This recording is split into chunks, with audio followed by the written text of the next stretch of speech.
오늘은 여러분들과 함께 사사기에 있는 말씀을 좀 함께 나누고자 합니다. 제가 아마 몇 년 전이었던 것 같아요.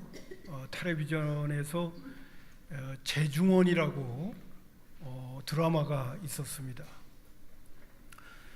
부채를 붙이시는 분이 있는데 저 방송실 한 앞에 있는 에어컨 한 2개 정도 키셔야 될 것 같습니다. 아직은 더워하시는 것 같아가지고 한 2-3개 좀 켜주시죠. 설교를 덥다고 잘 못 들으시지 말고요, 잘 들으실 수 있었으면 합니다. 한 번 더 옆에 있는 분하고 얘기하겠습니다. 은혜 받읍시다 하겠습니다. 제가 너무 민감한가 모르겠어요. 막 저기 주볼 가지고 막 부채질을 하고 있으니까 그거에만 신경이 쓰여가지고 뭘 설교를 해야 될지 설교의 흐름을 그냥 놓쳐버리는 불상사가 잠깐 있었습니다. 재중원이라고 하는 드라마를 본 적이 있었는데요. 드라마가 뭐 월화 드라마 이렇게 되면 이제 다음 주에는 또 뭘 할까? 그리고 아주 굉장히 궁금해 생각을 한 적이 있습니다. 드라마 속에 이제 들어가 버리니까요, 내가 지금 21세기를 살고 있는데 세브란스의 전신이었던 그 재중원이라는 드라마 속으로 내가 가버려 가지고 그 일제 시대 전이죠. 그 시대로 내가 가 있는 것 같더라고요. 그래가지고 제가 화들짝 놀란 적이 있습니다. 여러분들도 뭐 때때로는 텔레비전에서 하는 그 드라마 같은 거, 사극 같은 거 보게 되면 그 사극이 또 떠오르고 다음 주에는 또 뭘 할까 그렇게 생각하다 보면 막 고려 시대 때도 가 있고요, 조선 시대 때도 가 있고요. 요새는 또 뭐 극장가에서 뭐 사도라는 뭐 영화도 하는데 영화 보면 그 세계로 들어가 버리잖아요. 제가 이렇게 지금 이 말씀을 드리는 이유는 뭐냐면, 우리는 지금 매일매일 하루의 첫 시간 사사기에 있는 말씀을 묵상하고 있습니다. 사사기에 있는 말씀을 묵상하면 수천 년 전으로 우리가 돌아가는 거예요. 그곳에 가서 하나님의 음성을 듣고, 또 하나님의 백성임에도 불구하고 하나님의 뜻대로 살지 못했던 이스라엘 백성들의 모습을 보기도 하고, 또 믿음의 선배들 가운데는 하나님의 말씀에 잘 순종했다가 놀라운 축복을 받던 이야기들도 우리가 그 세계로 들어가서 우리가 경험하기도 하고, 또 교훈을 얻기도 하고, 사람은 조속간에 변할런지 몰라도 하나님은 어제나 오늘이나 영원토록 동일하시잖아요. 2000년 전에 역사하셨던 하나님이나 3000년 전에 일하셨던 하나님이나 지금 일하시는 하나님은 동일하거든요. 제가 오늘 사사기에 있는 말씀을 여러분한테 전할 때도 수천 년 전에 있었던 그 이스라엘의 역사의 한 부분을 여러분들과 함께 나누면서 그때 말씀하셨던 하나님, 그때 일하셨던 하나님, 또 하나님 앞에 불순종했던 이스라엘 백성들의 모습을 보면서 오늘 이 시대를 살고 있는 나는 어떻게 살아가야 할 것인가, 또 하나님은 오늘 나의 현실을 보시면서 뭐라고 말씀하실까 하는 그런 부분들을 우리가 다 살펴볼 수가 있게 되어집니다. 여러분, 저도 이제 할 수만 있으면 주일 낮 예배 때 매일 성경 본문에 따라서 가고 있는 말씀들을 여러분들과 좀 함께 나누려고 하니까요, 여러분들 가운데 아직도 큐티를 안 하시는 분들은 꼭 큐티를 하시면서 좀 함께 한 시대, 그 시대로 가서 함께 말씀을 나누고 말씀을 교제하고 하나님의 역사를 함께 공감할 수 있는 그런 기회가 됐으면 참 좋겠습니다. 할렐루야. 제가 오늘 사사기 2장에 있는 말씀을 대할 때 이거를 큐티를 한 사람은요, 오늘 제가 사사기 2장에 있는 말씀을 이렇게 들으면 훨씬 더 생동감 있게 하나님의 말씀을 들을 수가 있게 되어져요. 근데 죄송한 표현입니다만 성경을 아예 보지 않고, 그리고 성경에 대한 말씀을 아직도 잘 모르고 있는 분은 또 오늘 제가 사사기에 있는 말씀을 여러분한테 증거하면 이게 뭔 얘긴가 그렇게 생각하시는 분들도 있을 수도 있고요. 마치 이솝 이야기를 또 듣는 듯한 그런 생각을 갖고 막연하게 말씀을 들을 수 있는 분들도 있을 거예요. 나는 우리 성산의 가족들 가운데 그런 분이 한 분도 없었으면 참 좋겠어요. 아멘. 사사기, 오늘 목사님이 사사기의 본문의 말씀을 가지고 하는 거 보니까 요새는 계속해서 사사기를 묵상하고 있구나.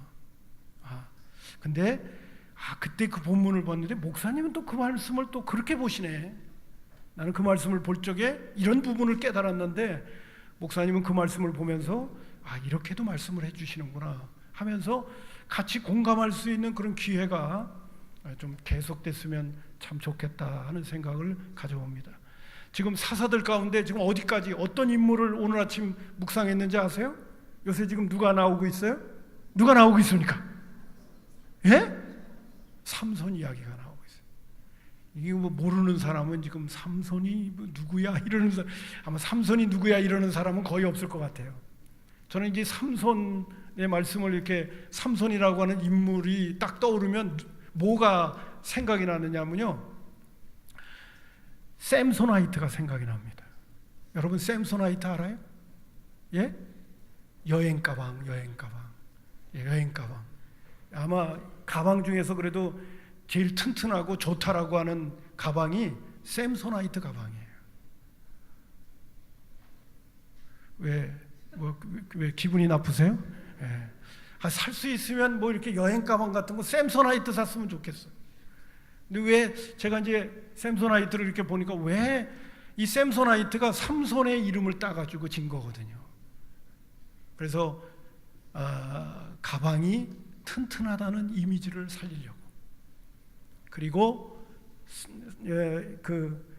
가방이 강하다는 이유를 살리기 위해서 이 샘소나이트라고 하는 메이커가 생긴 거예요. 다음부터 이렇게 길을 지나가시다가 홍대에 하나 있더라고요. 보니까 샘소나이트를 꼭 기억하십시오. 삼손. 오늘 오후 시간에 이 삼손 이야기를 좀 여러분들과 좀 나누려고도 하고 있어요. 자, 오늘 사사기를 통해서 우리에게 주시는 아주 중요한 교훈이 하나 있어요. 그 말씀을 여러분들과 함께 나누면서 오늘 여기 그 여호와의 사자가요, 길갈에서부터 보김이라고 하는 곳까지 가면서 그냥 하나님의 마음을 외치는 거예요. 하나님의 말씀을 그들에게 전하면서 외쳤습니다. 그 말씀을 들었던 이스라엘 백성들이 그 말씀을 들을 때 가슴이 아파가지고 울었다고 그랬어요. 그래서 하나님의 말씀을 들었던 그 장소가 보김이라는 히브리어 뜻이 뭐냐면 울었다 그랬어요. 가슴이 아파가지고 어떻게 하면 좋지? 너무너무 마음이 아프고 괴로워서 울었다. 그래서 보김이에요. 따라서 하겠습니다. 보김. 예, 보김이 울었다는 거예요. 이스라엘 백성들이 하나님의 말씀을 듣다가 너무 마음이 아파서 울었다는 거예요. 왜? 하나님의 말씀에 불순종한 것으로 인해서 하나님께서 엄청난 그러한 한마디로 심판의 역사가 일어날 거기 때문에 가슴이 아파가지고. 근데 여러분, 저와 여러분은 하나님의 말씀을 들으면서 우는 분이 없기를 바랍니다. 하나님의 말씀을 들으면서 마음속에 즐거움이 생기고 우리의 신앙생활 속에서는 웃음이 있었으면 참 좋겠어요. 아멘. 하나님의 말씀에 순종하고 살면 우리의 삶 속에 웃음이 있게 되어져. 그러나 하나님의 말씀에 불순종하게 되면 우리에게 울음소리가 나옵니다. 울게 되어지는 거예요. 자, 그러면요, 이 말씀을 좀 여러분한테 드립니다. 하나님께서 이스라엘 백성들을 애굽에서 건져낸 다음에 이제 가나안 땅에 들어갈 때 이제 모세는 끝나고 모세의 종이었던 여호수아가 이스라엘 백성들을 이끌고 이제 가나안을 정복해 들어가게 됩니다. 하나님께서 이스라엘 백성들에게 가나안 땅을 주신다고 하면서 이 땅을 너희들이 정복을 해라. 그리고 가나안 땅에 살고 있었던 7 족속들은 어린아이 하나도 남기지 말고 전부 다 진멸시켜라. 그렇게 하나님께서 명령을 내리셨어요. 더 중요한 그 역사적인 상황이나 하나님의 뜻을 여러분한테 다 말씀드릴 수도 있는데 이 정도만 말씀을 드릴게요. 자, 그래서 이스라엘 백성들은 이제 요단강 동편에서부터 시작을 해가지고 요단강을 건너가지고 철벽 여리고를 7바퀴 반을 돌다가 무너뜨리면서 하나님이 가나안을 정복하게 하시는데 하나님이 정말 앞장서셔가지고 가나안 족속들과 전쟁을 벌일 때마다 승리를 가져다 주셔서 가나안을 전부 12지파가 정복을 하게 되어집니다. 자, 그렇게 정복을 하는데 아직도 남은 땅들이 있었어요. 또 아직도 남아있는 족속들이 있었어요. 사사기 쪽으로 들어오면서 이스라엘 백성들이 아직도 가나안 땅에 살고 있는 가나안 족속들을 진멸시키고 또 남겨놓은 땅들을 정복을 해 들어가야 되는데 이스라엘 백성들이 하나님의 명령에 순종하지 않고 가나안 족속들을 남겨놓고 그리고 가나안 족속들이 섬기고 있었던 신들을 섬기게 되어졌다는 거예요. 그것이 이제 안타까운 이야기예요. 근데 왜 하나님께서 다 진멸시키라고 했던 가나안 족속들을 남겨놓았는가? 첫 번째는요, 가나안 족속들을 이제 몰아내기 위해서 전쟁을 수행하려고 하는 과정 가운데는 때로는 이 산지에 살고 있는 가나안 족속들도 있었지만은 평지에 살고 있는 가나안 족속들도 있어요. 거기서는 이제 골짜기라는 표현을 쓰는데 우리는 골짜기라고 한다면 이렇게 땅이 움푹 패인 장소를 얘기하지만은 산과 골짜기는 이렇게 깊은 곳을 얘기하지만은 이스라엘의 지형으로 얘기한다면 골짜기는 평지를 이야기하는 거예요. 근데 이 평지에 살고 있었던 가나안 족속들이 철병거를 가진 사람들이 있었어요. 철병거를 가진 족속들이 있었어요. 여러분 생각을 해보세요. 이스라엘 백성들이 애굽에서 400년 동안 노예 생활을 했어요. 근데 하나님의 기적적인 역사를 통해서 이스라엘 백성들이 가나안을 탈출했죠. 그리고 광야에서 40년을 살았어요. 여러분 그냥 우리가 상식적으로만 딱 생각을 하더라도 이스라엘 백성들은 문명과 문화의 혜택을 못 받았어요. 이스라엘 사람들이 가나안을 정복해 들어갈 적에는 가나안에 있는 7족속의 문화와 문명과 발전되어져 있는 시대의 그러한 혜택을 이스라엘 백성들은 누리지 못하고 있었어요. 가나안 족속들이 철기 문화를 갖고 있을 적에 이스라엘 사람들은 청동기 문화를 가지고 싸웠어요. 그래서 철기 문화를 가졌던 가나안 족속들을 이스라엘 백성들이 물리친다는 것은 인간적이고 세상적으로 현실적으로는 어려운 거예요.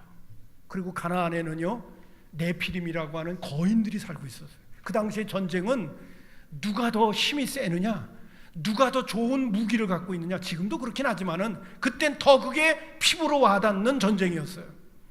근데 하나님께서 이스라엘 백성들을 가나안에다가 심으시려고 하셨기 때문에 전쟁은 누구에게 속해 있다? 여호와께 속해 있다. 하나님의 말씀에 순종만 하고 들어가게 되면 하나님이 전쟁에 이길 수 있는 상황을 만들어내시는 거예요. 그래서 전쟁을 수행해서 이기고 승리했던 이야기가 여호수아서에 쫙 나오게 되죠. 근데 이스라엘 백성들이 평지에 있는 족속들을 치러 들어가려고 하는데 거기는 철병거가 있으니까 전쟁을 하는데 겁이 나는 거예요.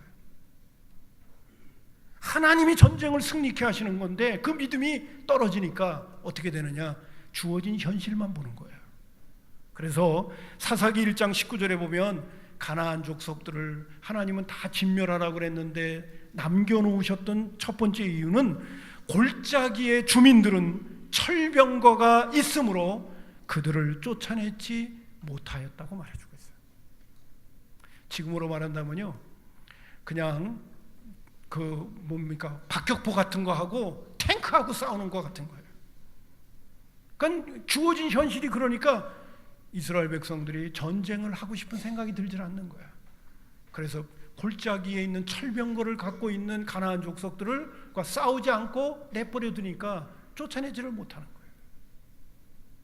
그것이 하나님께서 가나안 족속들을 다 멸절시키라고 하는데 그 명령에 순종하지 못하게 된 첫 번째 이유였습니다. 믿음으로 나가지 않고 주어진 현실을 인간의 논리와 인간의 현실과 인간이 주어졌던 상황만 보면서 나가니까 그들에게 무엇이 있었느냐? 두려움이 있었던 거예요. 두 번째로는요, 가나안 족속들을 살려놓으면요 노예로 쓸 수가 있거든요. 편리하게 살아갈 수 있는 기회가 있는데 그 사람들 뭐 잡아다가 죽이지 말고 우리 집에 노비로 사용하게 되면 얼마나 편리하고 편안하게 살 수가 있겠어요. 근데 하나님은 다 없애려니까 그게 그렇잖아요. 그러니까 그런 것도 한몫을 하면서 가나안 족속들을 살려놓는 거예요. 사사기 1장 28절, 30절, 33절, 3절, 5절에 그 말씀이 다 나와요. 사사기 1장 19절에 28절에 보면 가나안 족속에게 노역을 시켰고 다 쫓아내지 아니했다고 말해주고 있어요. 왜 그랬다고요? 그 사람들 살려주면 노예로 쓰면 좋잖아요. 그 가나안 땅이라고 하는 거는 이제 목축도 해야 되고 또 농경 사회가 되다 보니까 손이 얼마나 많이 필요해요. 집에 노비가 많으면 얼마나 편안하게 살겠어요. 그래서 그들을 살려놓고 그들을 노역자로 사용했던 거예요. 자, 이런 과정 속에 하나님과 이스라엘 백성들에게는 지금 어떤 문제가 주어지는 거죠? 하나님의 말씀에 불순종하는 거죠. 제가 조금 전에 말씀을 안 드리려고 했는데 왜 하나님께서 잔인하게 가나안 족속들을 다 멸절시키라고 하셨느냐면 가나안 족속들의 죄악이 관용해가지고 소돔과 고모라처럼 죄악이 꽉 차 있었거든요. 그래서 소돔과 고모라는 유황불로 멸망을 시켰지만은 가나안 7 족속들도 소돔과 고모라와 같은 그런 죄악이 관영한 사람들인데 하나님은 이스라엘 백성들을 들어서 마치 불과 유황으로 소돔과 고모라를 멸절시키는 것처럼 가나안 족속들을 진멸시키려고 했던 하나님의 의도가 있었기 때문에 그런 거예요. 그래서 이스라엘 백성들이 가나안 족속들을 다 진멸시킨다는 것은 하나님의 뜻을 수행하는 거예요.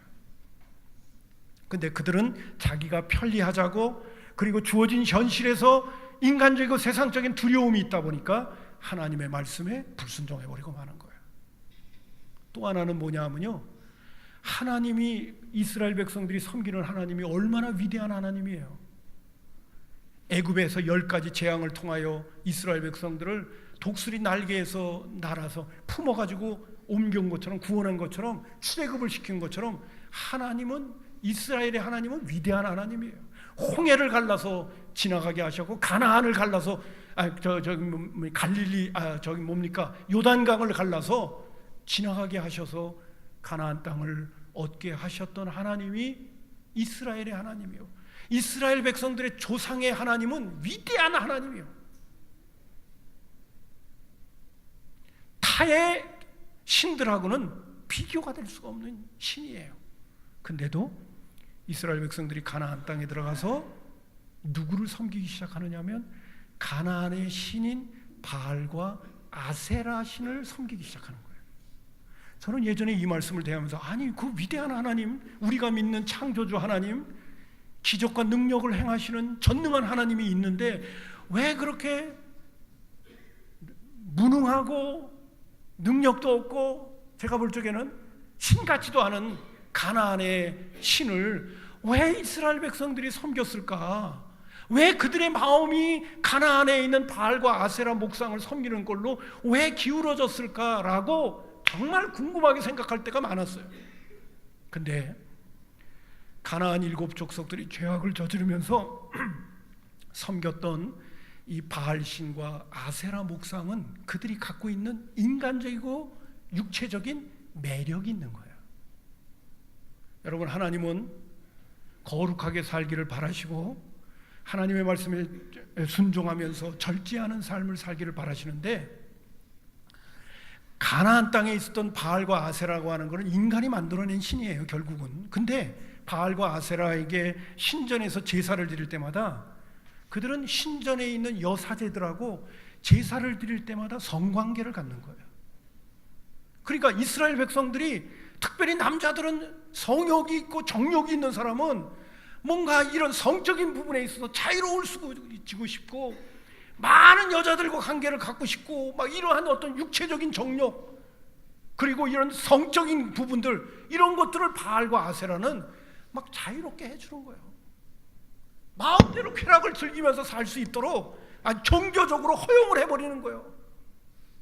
그러니까 이스라엘 백성들이 또 뭐 제가 혹시 그냥 추측을 해봅니다만 가나안 여자들이 은근히 이뻤는지 모르겠어요.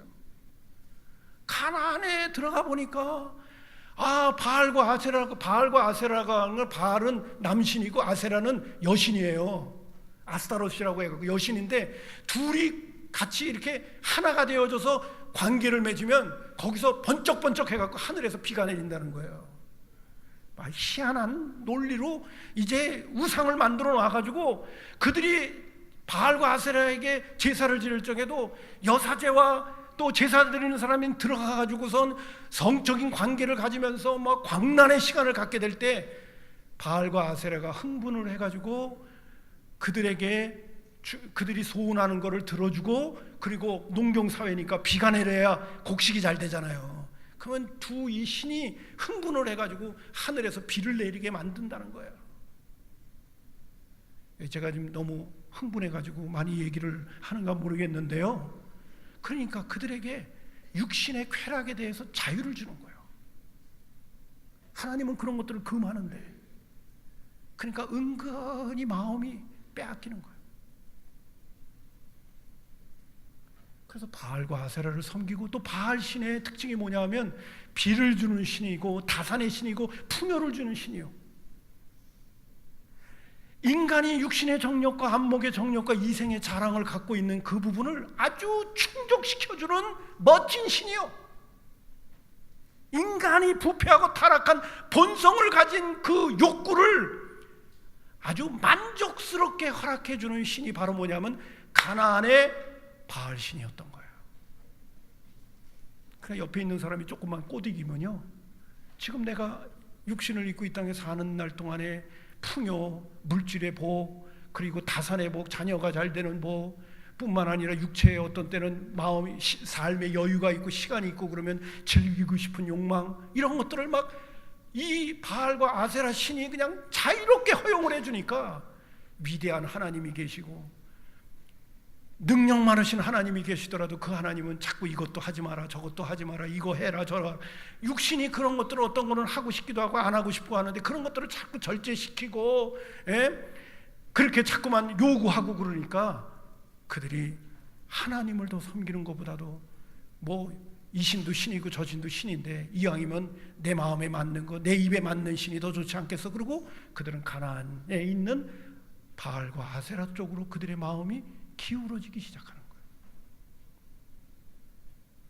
근데 진짜 살아계신 참신이 그것을 볼 때 속이 안 상하겠어요? 그래서 여러분 14절과 15절에 나오는 말씀 가운데 보면 이런 말씀이 나옵니다. 여호와께서 이스라엘에게 진노하사 노략자의 손에 넘겨주사 그들이 노략을 당하게 하시며 또 주위에 있는 모든 대적의 손에 팔아 넘기심에 그들이 다시는 대적을 당하지 못하였으며, 15절엔 이런 말씀을 하는 거예요. 우상을 섬기니까 그들이 어디로 가든지 여호와의 손이 그들에게 재앙을 내려버리고 마는 거예요. 그래서 이스라엘 백성들이요, 위대한 조상의 하나님을 알고 있었음에도 불구하고 그들은 고통 가운데 있게 되어지는 거예요. 여러분 다시 2장 3절에 있는 말씀으로 가겠습니다. 2장 3절에 보니까 그러므로 내가 또 말하기를 내가 그들을 너희 앞에서 쫓아내지 아니하리니, 가나안 족속들도 하나님께서 쫓아내는 것 이제 보류하시는 거예요. 그러면서 쫓아내지 못한 그들이 너희 옆구리에 가시가 될 것이며 그들의 신들이 너희에게 올무가 될 것이라고 말씀해 주시는 거예요. 나는 좋아서, 나는 부담스러워서 남겨놓았던 가나안 족속들이 너희들에게 가시가 될 거다. 여러분 우리 몸에요, 종기 조그마한 거 하나만 있어도요 얼마나 불편한지 몰라요. 손가락에 가시 하나만 찔려 있어도요 얼마나 불편한지 모르는데 하나님이 뭐라고 그러냐면 너희들이 편리해서 살려놓고 너희들이 부담스러워서 쫓아내지 못한 그 가나안 사람들이 너희들에게 가시가 될 거라고 말해주고 있어요. 그리고 너희들이 매력적이라고 생각을 해갖고 섬기게 되어졌던 바알과 아세라라고 하는 가나안 신들이 너희들에게 올무가 세계에 있어서 올무는 뭐예요? 꼼짝 못하게 자유를 잃어버리게 되는 만드는 것이 올무 아니에요. 불편함이 이루 말할 수가 없는 그러한 상태 속에 너희들은 빠져버리게 될 거라고 말해주고 있어요. 그와 마찬가지로 가나안 족속들을 남겨놨더니만 끊임없는 전쟁이 실행되어지는 거예요. 여러분, 사사기서 3장 2절에 보면 이스라엘 자손의 세대 중에 아직 전쟁을 알지 못하는 자들에게 그것을 가르쳐 알게 하려 하사 남겨두신 이방 민족들, 가나안 족속들에 대한 얘기를 하는 거예요. 이번에 추석 때요, 우리 막내 동생이 지금 한국에 와서 목회를, 그 막내 동생도 하고 있는데 할렐루야 학교에서 그 동생이 이제 같이 대화를 나누는 중에 늘 어머니가 자기한테 한 얘기가 있대요. 그래서 뭔 얘기냐 그랬더니, 야 만기야, 전쟁만 경험하지 않는 세대 속에 사는 것만도 행복한 거란다. 어머니가 누누이 얘기를 하신대.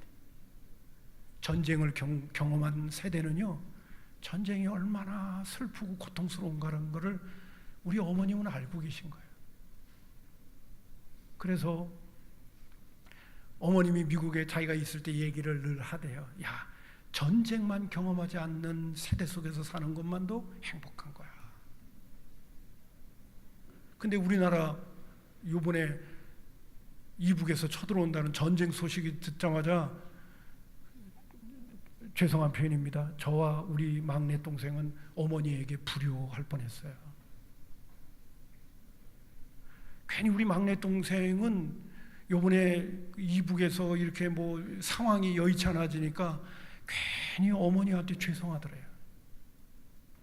어머님은 걱정이 태산 같아졌었고, 믿음이 없어서가 아니라 전쟁을 아주 세게 경험한 어머니신 것 같아요. 그래가지고 여러분, 제가 뭐 들려가는 말씀은 그거 아니에요. 이스라엘 백성들이 가나안 족속들을 편리하게 쓰려고, 또 부담스럽게 전쟁 벌이지 않으려고 하나님의 말씀에 불순종하고 내버렸던 그들이 400년, 500년 동안 그들을 계속해서 가시가 되게 만들어서 그들을 괴롭혔다는 사실이에요. 미리 말씀드릴게요. 내가 좋다고, 내가 편리하다고 하나님의 말씀에 불순종하며 살아가고 있는 바로 그것이 내 평생의 나의 가시가 될 수 있다는 사실을 아셔야 돼요. 내가 좋아서, 요거 있었으면 참 좋겠다고 그래서 그거 챙기면서 하나님의 말씀에 불순종하는 바로 그것이 내 평생의 올무가 되고 가시가 되어져 나를 괴롭히고 나로 하여금 눈물 흘리게 만드는 요인이 될 수 있다는 것을 사사기를 통해서 우리에게 주고 있는 거예요. 이거는 좀 더 표현을 빌린다면 하나님보다 더 사랑하는 것이 반드시 우리에게 가시가 되고 올무가 된다는 거예요. 그것은 물질이 될 수도 있고, 그것은 자녀가 될 수도 있고, 그것은 나의 세상적인 욕망이 될 수도 있고, 명예가 될 수가 있고, 하나님보다 더 사랑하는 건 내가 나에게 유익하다고 생각해서, 나에게 좋다고 생각해서, 나에게 편안하다고 생각해서, 나에게 즐겁다고 생각해서 내가 챙기고 하고 있었는데, 하나님은 정말 나를 사랑하신다면 하나님은 그것이 가시와 올무가 되어져서 하나님 앞에 바로 서기를 원하신다는 것을 사사기가 우리에게 주시는 아주 중요한 교훈이에요. 여러분, 미리 말씀드립니다마는 하나님보다 더 사랑하는 것이 없기를 주님의 이름으로 축복합니다. 하나님보다 더 마음 빼앗는 것이 있으면 안 돼요. 하나님은 구약에서도 여러 차례 이스라엘 백성들에게 하신 말씀이 있어요. 나는 질투하는 하나님이라고 그러셨어요. 여자의 질투보다 남자의 질투가 훨씬 무섭다며요. 하나님은요, 우리에게 마음을 다하고 목숨을 다하고 힘을 다하고 생명을 다하고 하나님을 사랑하라고 그랬어요.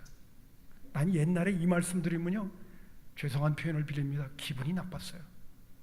왜 하나님을 그렇게까지 사랑하라고 그래요? 나 사랑하기도 바빠 죽겠는데 목숨까지 다 바쳐서 사랑하라는 거예요. 나중에 깨달았어요. 하나님이 먼저 나를 그렇게 사랑했기 때문에 요구하시는 거예요.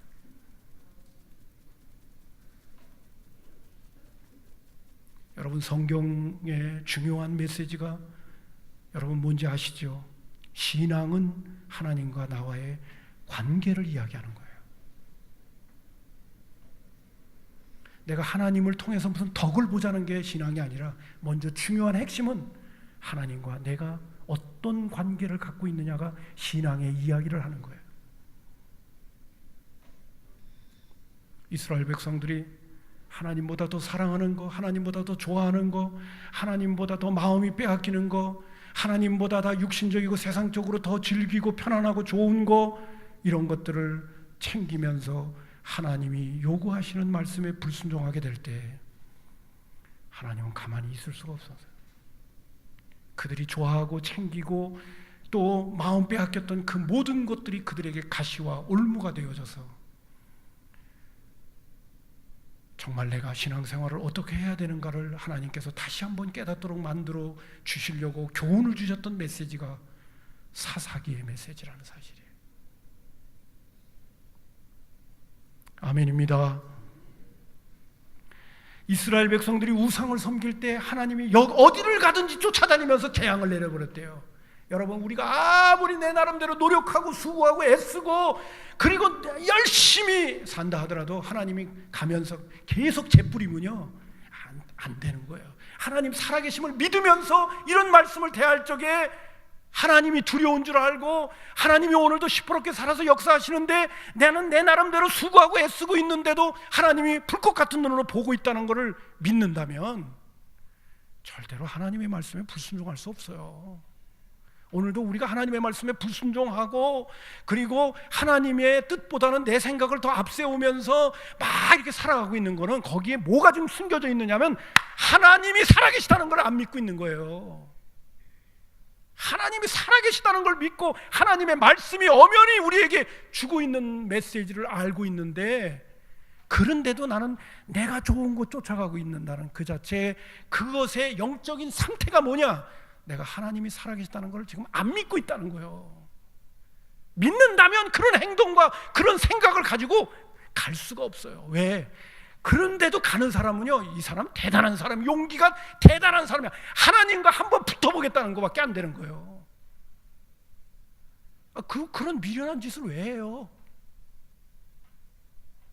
하나님 살아계시다는 걸 아직도 실제적으로 실감나게 안 믿으니까 내 생각, 내 뜻, 그리고 내 계획, 내 방법, 내 수단, 내가 좋아하는 거를 은근히 쫓아가고 있는 거예요. 그게 주인이 되어져가지고.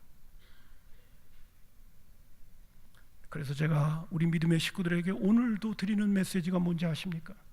여러분, 살아있는 믿음이 있으십니까? 라고 묻는 거예요. 그래서 살아있는 믿음이 있으십니까? 하나님이 시퍼렇게 살아계셔서 오늘도 역사하신다는 것을 여러분 지금 인정하고 계시냐고 묻는 거예요. 하나님이 오늘도 시퍼렇게 살아계셔서 역사하신다는 것을 실감나게 믿는다면 우리는 우리의 인생을 함부로 내 생각, 내 뜻, 내 고집대로, 내 방법대로 그렇게 내 삶을 끌어갈 수가 없어요. 끌어갈 수가 없어요. 두려워서 안 돼요.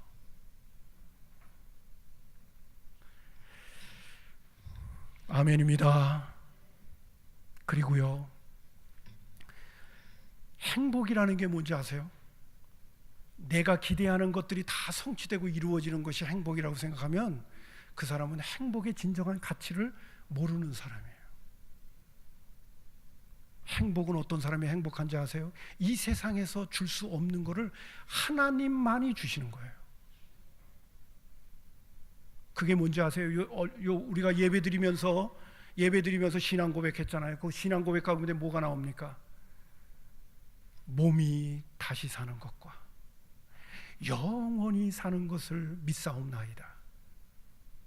이거는요, 이 세상의 어떤 행복으로도 바꿀 수 없는 하나님만이 우리에게 주시는 행복이에요.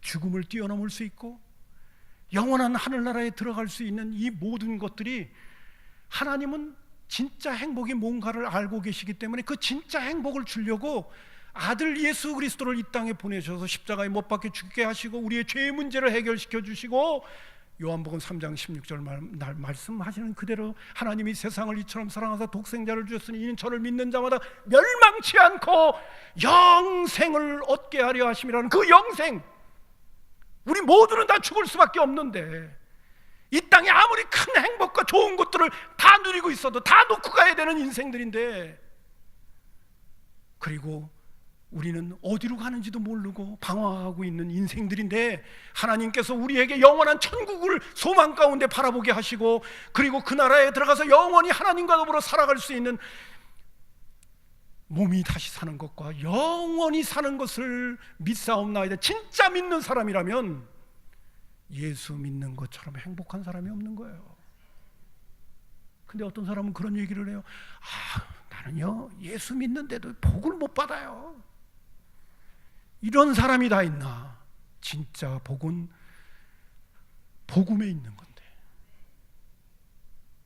진짜 복은 하나님이 예수 그리스도를 통하여 우리에게 주시려고 하는 것을 진짜 믿으면, 진짜 믿어지면 그것이 최고의 복인데, 그거는 다 부수적인 거고, 지금 당장 돈 잘 벌고, 지금 당장 건강하고, 지금 당장 뭐 자녀들이 내가 기대하는 대로 뭐 출세하고, 뭐 그렇게 사는 게 그게 뭐다 행복인 것처럼.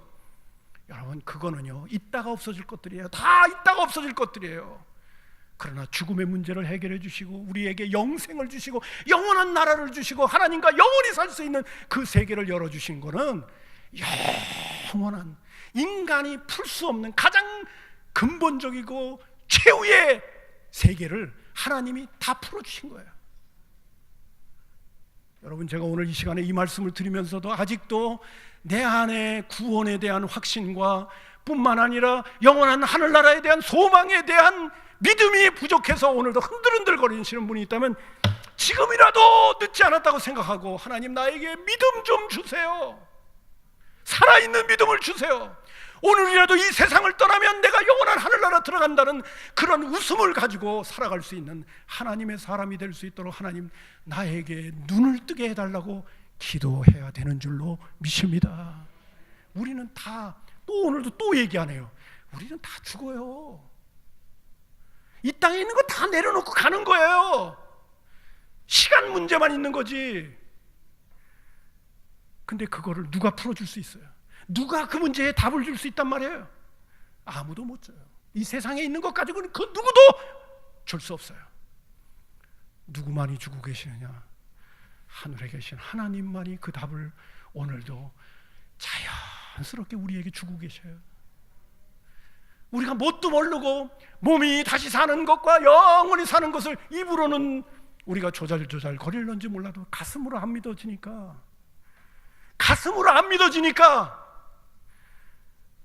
행복한 삶이 무엇인가를 모르는 거죠.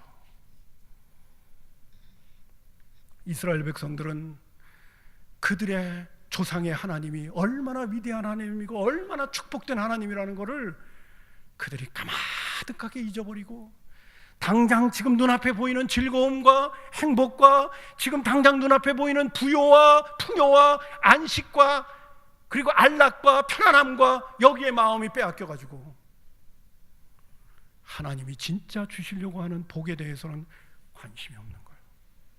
이스라엘 백성들이요, 하나님께로부터 그 고통을 당하고 어려움을 당하고 부르짖으니까 하나님이 너무너무 속상해가지고 사사기 10장에서는 이스라엘 백성들에게 이렇게 삿대질을 하시는 장면도 나옵니다. 제가 그 성경 구절을 하나 찾았어요. 사사기 10장 14절에 있는 말씀을 한번 보실래요? 한번 띄워주세요. 사사기 10장 14절. 자, 보세요.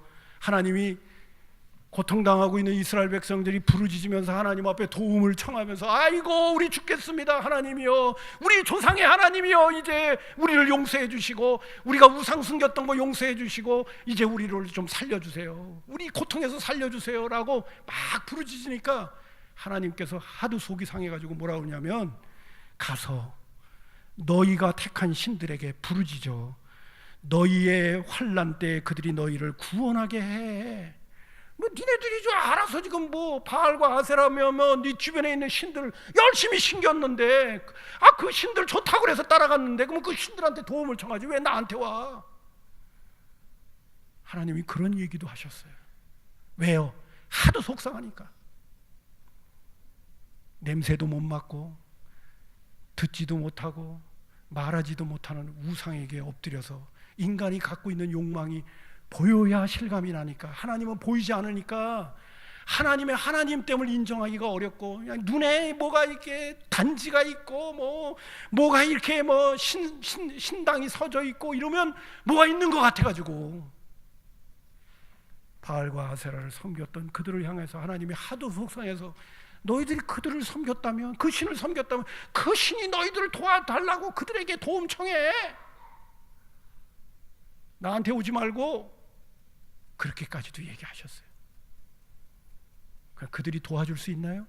그들은 못 도와줘요. 여러분, 오늘도 우상을 섬기고 다른 신을 섬기면 막 역사가 일어나는데요. 역사가 딱 일어나죠. 왜? 그런 우상을 통해서 누가 역사하는데? 귀신이 역사하는 거거든요. 귀신도 오늘도 일하고 있잖아요. 우리가 우상단지 놓고서는 이거 신이시여 우리를 도와달라고 이거 달라달라면 그 신주단지와 그 우상이 도와주는 게 아니라, 살아서 도와주는 게 아니라 인간이 타락한 그 본성에 누가 역사하기 시작하냐면 귀신이 우상과 더불어 역사하는 거예요. 거기서도 막 귀신도 막 능력도 행하고 그러니까요. 여러분, 그런 어리석은 인생을 사는 분 하나도 없기를 주님의 이름으로 축복합니다. 그리고 이제 말씀의 결론을 좀 맺어볼게요. 가시와 올무가 되게 하는 나의 그것은 무엇입니까? 오늘도 하나님보다 더 사랑하고 하나님보다 더 마음 빼앗겨서 살아가고 있는 나의 그것은 절대로 나에게 도움이 안 됩니다. 육체적으로 내가 어떤 즐거움과 그리고 어떤 과도한 오락이나 취미생활, 그리고 하나님이 너 그렇게 시간 많이 빼앗기면서 거기에다가 마음 빼앗겨서 살면 안 된다고 하시는 것에 나는 아직도 좋아가지고 그걸 자꾸 행하고 마음 빼앗겨서 살고 있다고 한다면 우리에게 어떤 가시와 올무가 될까요? 죄송한 표현입니다. 병들어요. 여러분, 죄는요 건강한 사람이 저지르지요, 건강하지 못한 사람이 그렇게 죄에 저지르고 그러지 않아요. 우리가 시간을 쓸데없는 데 낭비하고 하나님이 기뻐하시지 않는 것에 내 마음을 빼앗겨서 삶을 그쪽으로 엔조이하면서 살아가고 있게 되어지면 거기에 기본적으로 주어지는 가시와 올무는 내가 병이 든다는 사실이에요. 나는 그렇게 해서 병드는 분이 없기를 바랍니다. 그렇게 해서 질병에 시달리는 분이 없기를 바라요. 물질적인 부분도 있어요. 물질을 부지런히 쫓아가면요, 믿지 않는 사람은 물질을 얻을런지 몰라요. 근데 하나님이 사랑하는 하나님의 백성들은요, 물질을 쫓아가면요 물질이 나를 괴롭히게 만들어요. 정신적으로요 성경적인 가치관을 갖지 않고 세상적이고 세속적인 가치관을 갖게 되어지며 우리의 심리적으로 정신적으로 문제가 생겨요. 불안병에 걸린다든지 공황장애에 시달린다든지. 다른 사람은 안 그런데 괜히 나는 삶이 이상하게 겉으로는 멀쩡한데 속으로는 골병든 사람처럼 그렇게 심리적으로 정신적으로 마음적으로 문제가 있게 되는 거예요. 뿐만 아니라 영적으로는 하나님보다 더 사랑하는 것이 있으면 안 되죠. 탐욕은 우상 숭배라고 그랬어요.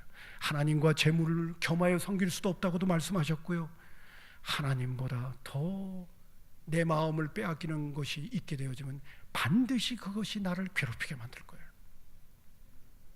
사사기가 우리에게 주는 교훈이에요. 지금이라도 늦었다고 생각하지 마시고요, 하나님 살아계신다는 걸 믿는다면 하나님의 말씀에서부터 어긋나서 살아가게 되어졌던 육체적이고 물질적이고 정신적이고 그리고 영적인 것에서부터 이제는 어떻게 해야 돼요? 돌아서야 돼요. 회개하고 돌아서는 역사가 있기를 주님의 이름으로 축원합니다. 그리고 하나님의 살아계심을 인정하고 말씀으로 돌아가야 돼요. 성령님께서 끊임없이 내 마음속에서 그러면 안 된다 하시는 그 부분들을 끝까지 물고 늘어지면 안 돼요. 그거 이제 다 내려놓고요, 하나님 이제는 하나님이 책임져 주실 걸 믿고 내가 오늘 다시 시작합니다. 모든 것 내려놓고 난 하나님 두려운 하나님이라고 믿습니다. 하나님의 말씀에 불순종하게 되면 그것이 삶과 죽음의 문제까지도 다 하나님의 손아귀에 있는 거기 때문에 나는 그렇게 미련하게 살고 싶지 않습니다. 하나님 앞에 제대로 살다가 나는 영원한 하늘나라까지 들어가고 싶습니다. 그러한 마음을 가지고 주님 앞에 중심을 바로 해서 하나님을 인정하며 오늘도 하나님 살아계신 것과 자기를 찾는 자에게 상 주시는 그 하나님을 믿으면서 말씀의 사람으로 돌아가게 되어지면, 복임이라고 하는 그곳에서 이스라엘 백성들은 울었지만은 우리는 하나님의 말씀 안에서 남은 생에는 하나님이 웃게 하시는 놀라운 축복이, 오늘도 살아계셔 역사하시는 하나님의 놀라운 손길이 우리의 삶 속에서 펼쳐지게 만들어 주실 줄로 믿습니다. 그 하나님을 경험하는 성산의 가족들 꼭 되기를 주님의 이름으로 축복합니다. 기도하겠습니다.